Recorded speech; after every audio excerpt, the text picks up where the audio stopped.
A grim end to the search for a missing woman in Northwest Baltimore. A community rattled as neighbors wonder how someone so vulnerable could be a target. Baltimore City State's Attorney Ivan Bates takes his crime bill before a Senate committee for the first time. The questions he's facing in Annapolis and why one senator has his back. Plus, a push to put Maryland's 529 board under new ownership as parents are asking for their money back, who lawmakers are asking to step in. Live from WBFF in Baltimore, this is Fox 45 News at 6.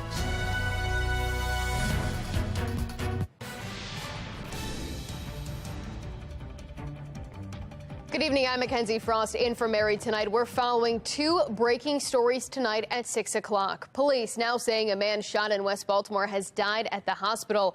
Homicide detectives are now investigating. That shooting was just before 3 o'clock this afternoon, a block north of the West Baltimore Transit Hub.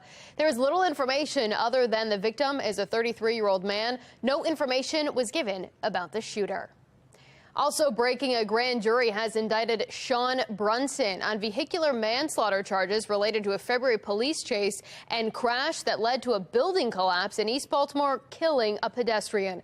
New documents show police believe Brunson was driving without a license. He's already facing charges related to the stolen vehicle. The state attorney general's office is investigating police in the matter as officers chased after Brunson's car and were told to break it off seconds before that deadly crash.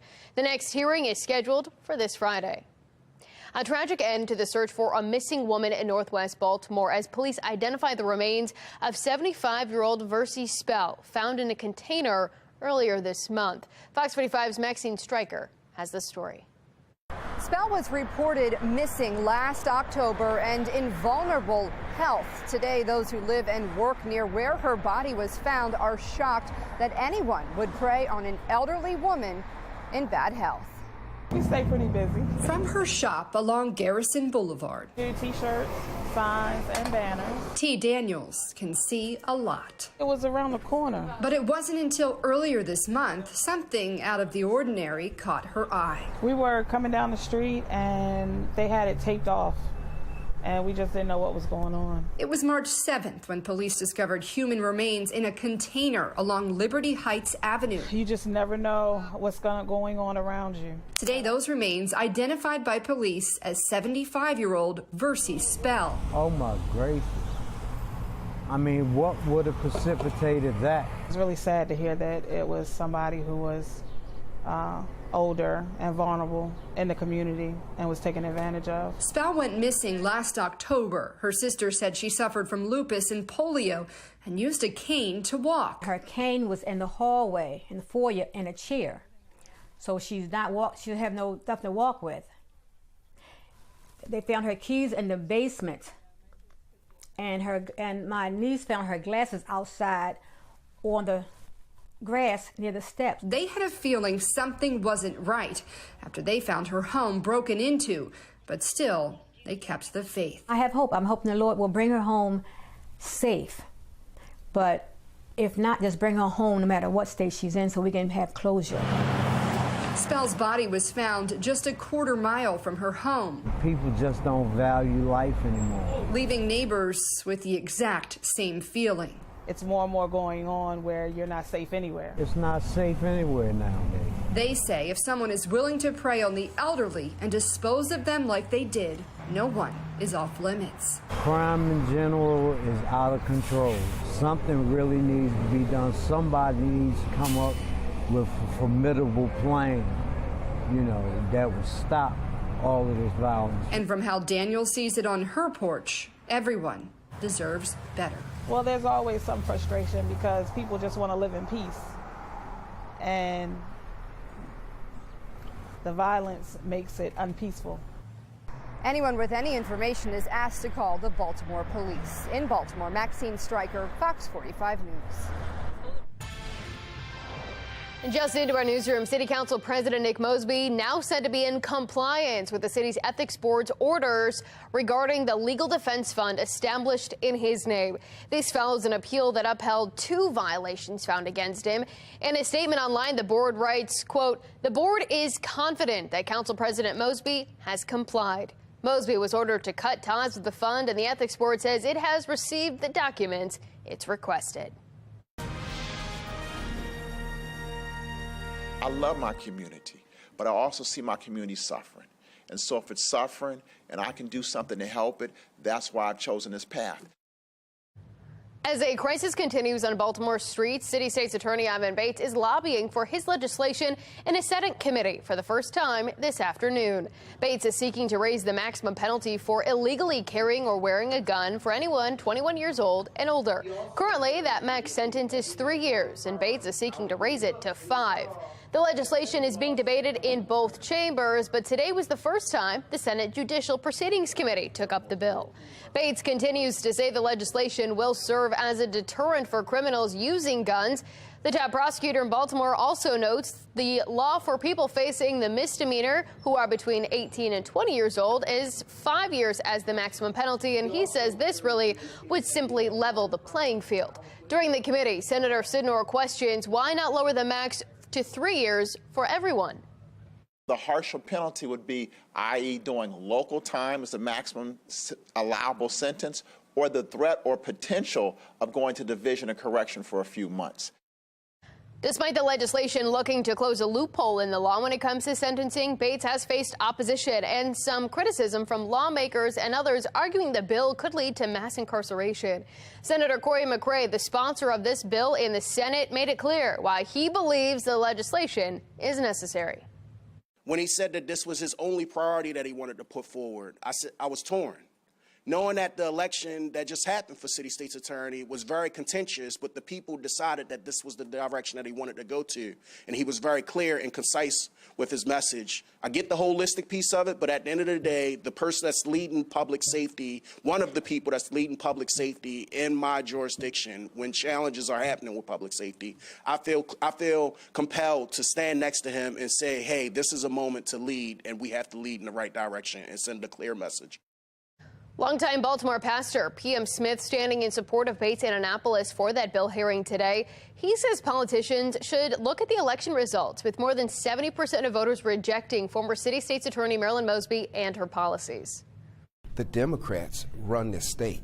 They have a supermajority. They will do what they want to do. I never thought that Mr. Bates, a Democrat, Baltimore City State's Attorney, would have to come to Annapolis to fight Democrats to get something done for Baltimore City. The committee did not vote on that bill. It's unclear when or if the plan will move forward. And stay with us. At 10 o'clock, we'll have the full story. A major change in management could be on the way for the state's embattled 529 college savings plan as lawmakers debate a bill that would transfer power to the state treasurer's office. Fox 45 News has been following issues with 529 for months. The office took thousands of dollars out of accounts over what they call an interest calculation error. Now, parents say they're happy a change in 529 will be made, but it really stops short of what they really want, which is their money. Adopting these amendments will go a long way toward rectifying the egregious contract violations that have done so much harm to hardworking parents who set aside money to make college affordable for their kids. Fox 45's Rebecca Pryor has been following the hearing all day, and we'll have more from parents and the state tonight at 10 o'clock. Jason Mitchell, the head of Baltimore's Department of Public Works, is delaying his resignation. Mitchell was slated to step down at the end of April, facing pressure over a series of issues like E. coli contamination and limited recycling pickup. Mitchell cited a family health issue as a reason for stepping down, but a recording in which he described how he felt after putting in that resignation letter shows he may have had other motives. This agency, this city, not you, began to compromise who I was as a man and as a professional. I woke up today, I felt free. I don't feel oppressed any longer. I don't feel enslaved. The mayor's office did not answer our questions today regarding what changed about Mitchell's situation with his sick family member that allowed him to extend his time working for the city. And the Be More Healthy Expo returns this weekend at the Baltimore Convention Center. This Saturday, there will be a number of community resources in place to help you protect your personal health. GMBC is one of the sponsors of the event, and they'll have a primary care physician on hand to share some information about their new clinic in Jonestown. We opened up a couple of years ago in conjunction with the Helping Up mission, but now we've expanded to the greater downtown Baltimore community at large, or really anywhere that you're coming from in Maryland, we can see you. So we'll just be showing you what we have to offer there. Again, the Be More Healthy Expo is set for this Saturday, March 25th from 10 o'clock in the morning to 4 in the afternoon. It's at the Baltimore Convention Center. The expo features workouts, cooking demonstrations, and free health screenings. Coming up, security measures in place in case former President Donald Trump is arrested. Why a potential indictment will not be coming today. And with the first of spring yesterday, we are gaining daylight. Take a look. We're all the way up to about 8 o'clock on our sunset as we head toward May, and well past 8:30 as we head towards the first of summer. I'll let you know when our temperatures around here could feel a little more summery in my Weather Authority forecast. I'm Angela Brown in Washington, D.C. The latest workplace trend with a catchy title, Hush Trips, the dilemma facing remote workers that is reshaping the office. Fox 45 News, winner of 17 2022 Regional Emmy Awards, more than all other Baltimore news stations combined.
NBA Hall of Famer Willis Reed has died. The league's Retired Players Association confirmed his death on Twitter, saying the basketball community has lost a legend. Reed spent his entire career with the Knicks, winning 2 championships and becoming the first Knick to have his number retired. Willis Reed was 80 years old.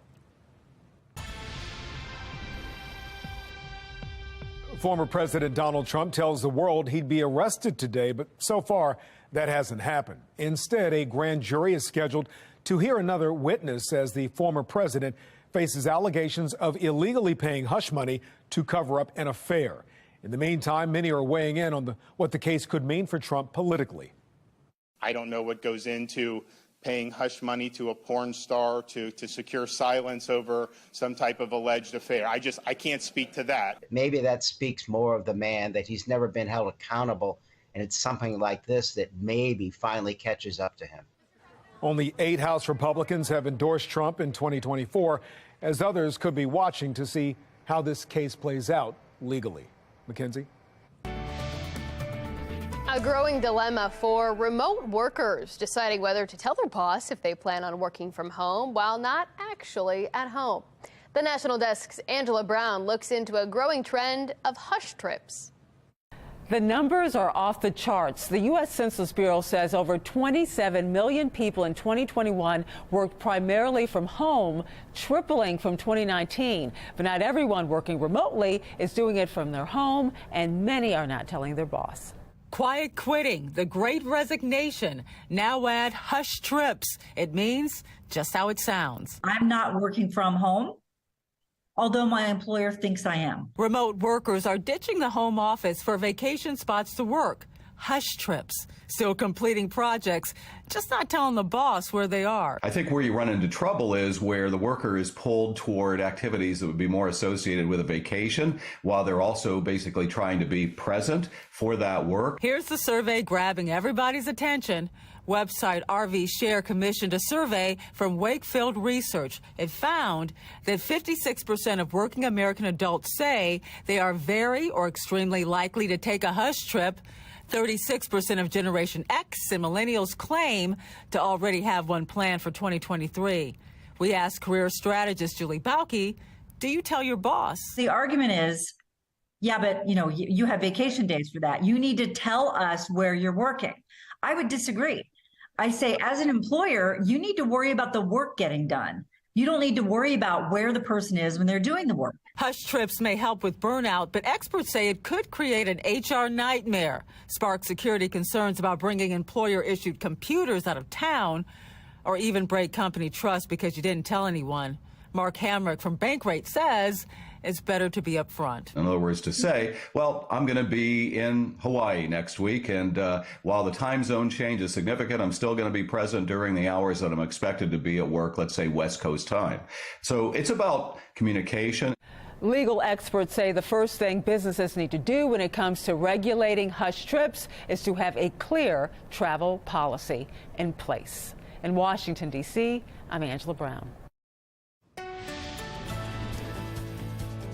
Well, no need for trips away from here, hush or otherwise. A beautiful weather pattern, lots of mild temperatures. Yeah, we have some clouds, and you see that on the Mile 1 Taos cam and the Toyota Asia Harbor Sky Cam. HD radar does show our next weather maker with some rain out to the west, and that will probably provide more so clouds again for tomorrow. The air is very dry. The humidity only at 22% with the dew point in the teens.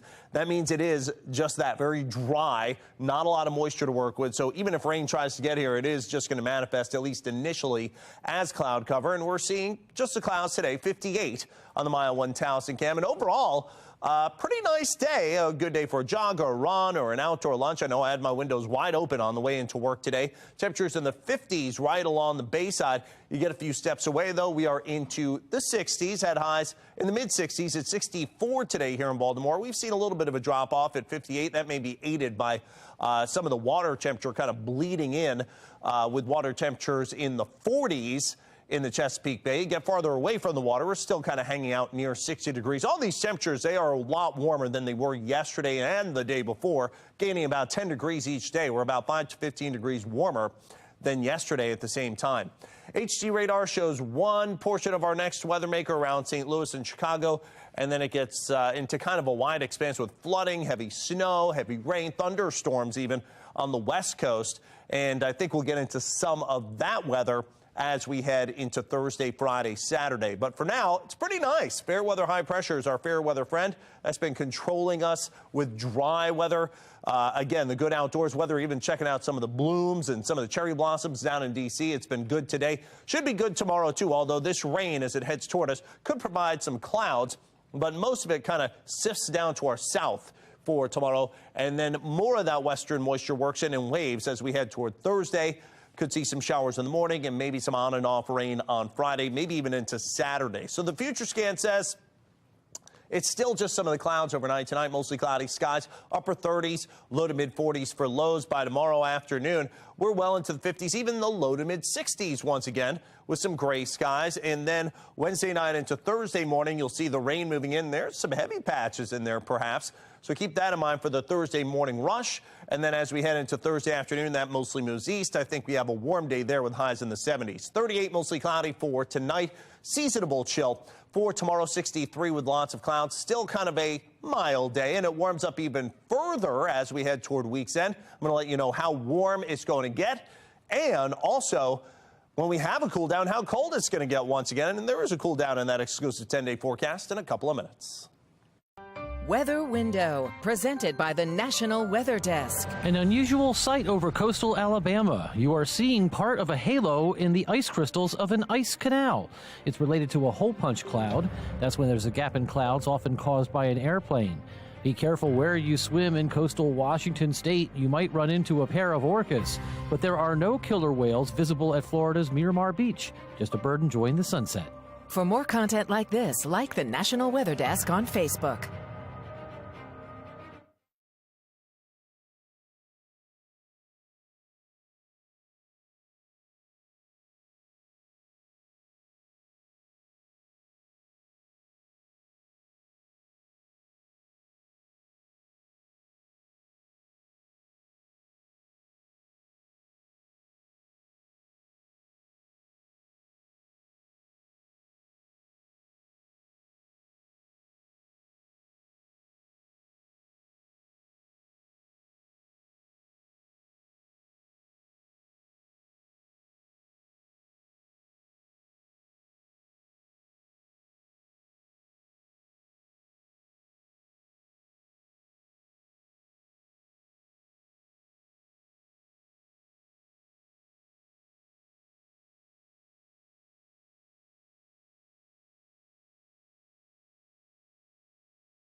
A budding crime concern as thieves are starting to target propane tanks in and around restaurants and food trucks.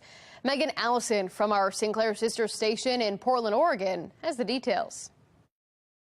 This was the chain that we had They cut right through this. They didn't even bother with the locks. They just went right through the chain. Rico Laverty was looking forward to the start of spring, hoping for a boost in foot traffic. Then on Thursday, surveillance footage showed 2 people taking off in their car with 3 large propane tanks. The owner here says they cost about $1,000 to replace, and he had to shut down for days. We were not able to track down new propane tanks in time. There's been, from my understanding, a lot of propane theft lately. And not just small little tanks that houseless people are using for camping and stuff like that. This is something bigger. Laverty recently expanded to another food cart location, but now is worried about the future of his business. The amount of chaos that comes with it, you know, you start doubting what you're doing. And I know others are feeling the same way. Restaurants are seeing this too. You can see here that they were crowbarring it open. At Bar Casa Valle, the owner tells us he's had about 40 smaller tanks stolen in the last year. Now he's trying to adapt. Ways to make it harder for people to get in. I've welded guards over our doors so they can't be pry barred open. Is it working? Not necessarily, but I don't know. It feels like we have to try. Both owners admit with small margins, this is just another hurdle. We're trying to, have a place for our employees to come that's safe and for our customers to come that's comfortable. We need heat outside during a cold winter night. So it's hard to do business when we're constantly being kicked. Exclusive 10-day forecast. No propane heaters needed for tomorrow. 63 gray and mild.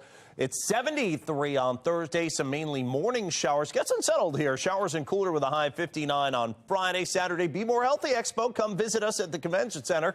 Gonna have a few light showers around with a high 65. Clearing out on Sunday with 65. Morning sun to PM clouds. Could see a late shower on Monday with a high 62. Spotty showers in 50s for next Tuesday. And then it looks like as we wrap up next week, highs in the 50s and still could turn a little bit unsettled as we head toward next Friday. All right, Jonathan, thanks. Finally tonight, the Baltimore Farmers Market is announcing its 2023 return date, and you'll be able to do more than just shop. The market returns on April 2nd and at 7 o'clock in the morning under the Jones Falls Expressway. It'll also be the first B-side of the year. The B-side is a monthly extension of the market featuring local performers, and this month's theme will show off some of Baltimore's house DJs. That's all for Fox 45 News at 6. Thank you so much for joining us. Family Feud is next, and we'll see you tonight at 10 o'clock.